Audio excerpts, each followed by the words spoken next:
What I'm doing, I'm planning to collect the natural occurring data, so video record social interaction in the workplace, job interviews and performance appraisal interviews. So I already have a company to do the record, some companies. Then of course people have to agree that the second step. The method that I'm planning to use so far is membership categorization analysis. That's a qualitative method that is looking at categories in the talk of participants, and the point is still how age as a category is portrayed there and which kind of other categories are like connected to that, if there is age and the others. And the point is also to see if in the social interaction we found the same like categories that we can find in like policies or like guidelines that human resources have been written officially. So if we can see this kind of like discourse in both the official and the social interaction level. That's it. Yeah, I think with this discussion we can see the diversity in this room and who are using what, and maybe connect with people who have the same methods or learn something from people who are using different methods. And I think with this we can give the floor to Pirjo and hear about the topic a bit more. Okay. Thank you, Federica and Katri, for that. I think the motivation to do it in this way, to have the workshop first and then followed by the lecture, was partly due to the fact that it was early in the morning, but also to try and engage you in methodological reflection and engage you through your own research instead of sort of text-based discussions. It helps bring this group together more firmly, because we still need to know more about each other and what people are doing, and there are new people in the room as well. So that was really the reason for doing this. And of course it was largely, the workshop was largely based on your methods, but talking about methodology, you're immediately talking about theory, because when you choose your methods, the choice is it's your ontology and your epistemology is wrapped up in those choices, and that's why you have to think through your research design very carefully, because whatever methodology you choose, it's like a beam of light that is going to lead up the phenomenon or the object or the topic that you're looking at from a particular angle, but it leaves other sides of the phenomenon in shade. And of course you as the researcher need to be able to see the outcomes of your own choices, and that's what you normally do in a thesis. You explain, this is what I chose and I know the limitations of what I've chosen. Had I chosen something else, the picture would be different, and that there are always benefits and limitations to what you choose. So methodology is highly theoretical already. So that was also why we chose to do it this way. In my very short impulse talk, this was from my where should I sit so that you see? I don't know. I'll just really fast forward to the premises, practices, logic and potential datasets of qualitative and cultural gerontology. And of course my message as a qualitative researcher, I've largely been doing qualitative research all my academic life. So of course I'm not trying to sell you qualitative, but I am trying to, and don't do mixed, because 3 years is very short. But I want to put across the notion that qualitative research and theorizing can crucially enrich aging research. Of course it's going to be a very broad brush approach and lecture, not going into nuances. And since we already talked about data generation, again we are up against the claim put across by Andreas yesterday. In qualitative research, gerontology is very, very data rich and theory poor. So you can sort of there are like paradigms, and I'll be discussing and introducing different paradigms that have emerged, but in terms of really theoretical background, I think that's really, maybe it's up to you guys to develop. So those were the readings for the module. It was very difficult to choose them, but we came up with Federica and Katru, we came up with these three. The third one being an empirical example of a discursive, a recent work, and it was nice because it was Italian data. Yes. That one must have been one of the reasons, sorry. So this is just how these things go.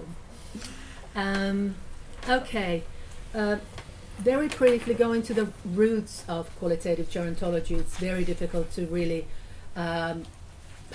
talking about roots, it depends on who constructs the story of any roots and history. It started in sort of mid-1900s, particularly in the 70s and the 80s. Two very influential books came out in 1988, but of course you know when textbooks come out, a lot of things and a lot of development has happened before it comes out in a book form. So, but those two by Schulemitz Reinhardt, and then can't read that, should know this, Nancy Schoenberg, and those are the ones that often in particularly textbooks, presentations are referred to. But of course, since those 60s, 70s, 50s, 60s, 70s, and 80s, new traditions of gerontological inquiry have appeared, and the range of data that you can look at continues to widen, and really fascinating stuff going on in the qualitative or cultural gerontological field, I find. This development and the roots of qualitative gerontology is not isolated. Qualitative gerontology, of course, it reflects the more general and broader evolution of qualitative inquiry across disciplines, and reflects the sort of interdisciplinarity and the background of gerontology, social gerontology more generally. And depending on who you talk to, there are these turns, paradigmatic turns. In the literature you see people talking about the qualitative turn, that qualitative data and qualitative ways of investigation and data and analysis. Discursive field talks about the discursive turn, the narrative turn, the linguistic turn, the cultural turn, and these are the sort of paradigmatic shifts within the field. To make this short and sweet, this lecture, I decided to present some sort of key theses on qualitative or cultural gerontology, key starting points, key sort of basics. And thesis one, and this is probably very, very familiar to you, the key premise of qualitative inquiry in gerontology, of course, it emphasizes and foregrounds meaning making, language use, people's own voices and aging experiences, stories, narratives, agency. So the focus is on cultural, situational or institutional micro-contexts and the interpretive practices of people, people's own theories, everyday theories of people. There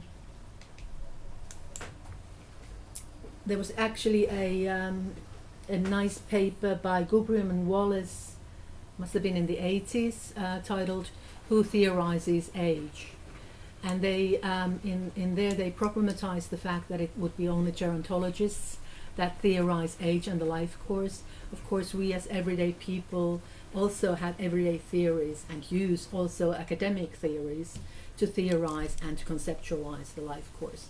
So the life phase of people is not separated from any sort of academic theories, but they become increasingly part of the same sort of language game, if you wish. So looking at these everyday theories of people in different situations or in institutional situations, how professionals go about doing their work. Qualitative research allows us to learn about the voices of perhaps marginalized persons, understanding the thought processes and the challenges that people engage with in their everyday lives, and the actual everyday of aging in different settings.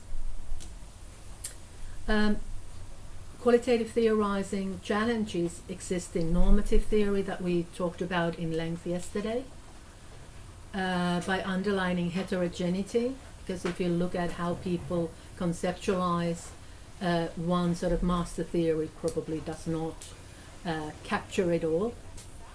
And it also develops new theory. It's a bottom-up approach. We look at how age is used, how age is theorized, how age categories are mobilized, used, and made sense of in everyday or institutional contexts.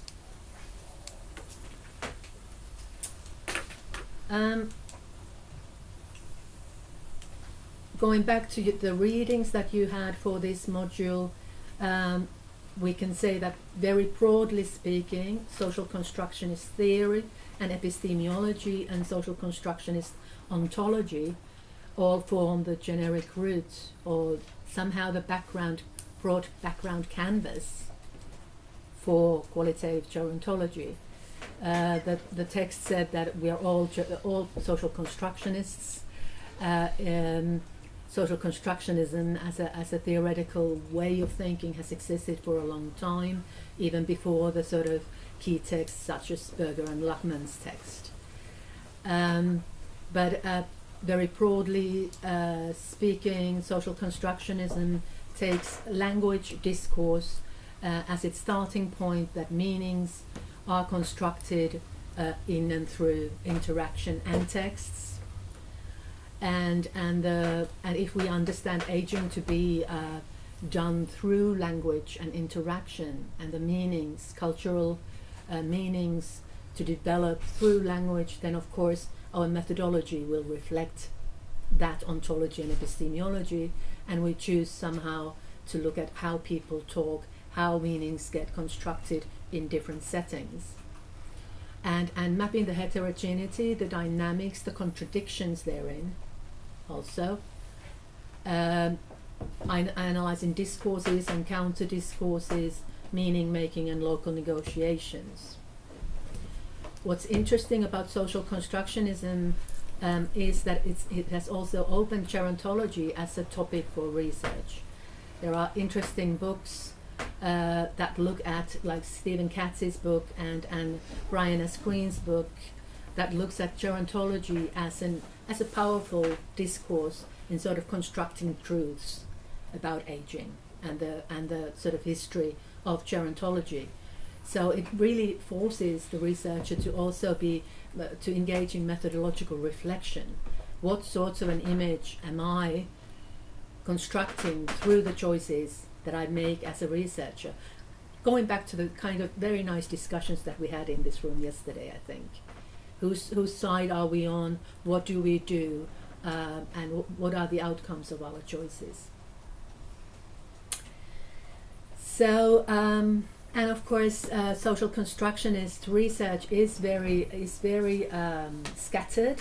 It has a long history, and the broad theoretical starting point and the features of social constructionism, they are simultaneously well known and unclear. It seems like people throw social constructionism up in the air very easily as a theoretical starting point.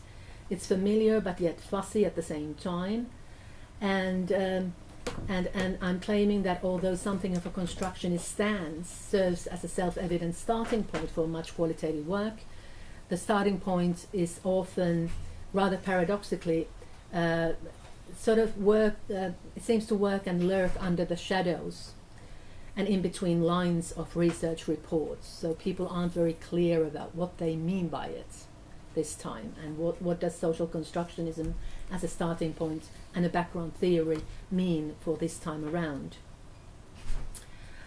So I'm sure you've all come across theses or texts where fleeting reference is made to the theoretical principles of social constructionism, shorthand referencing like following the principles of social constructionism this thesis or study focuses on, without ever opening up what on earth is meant by it, or whether even the methodological choices fit with social constructionism, which is a major fallback.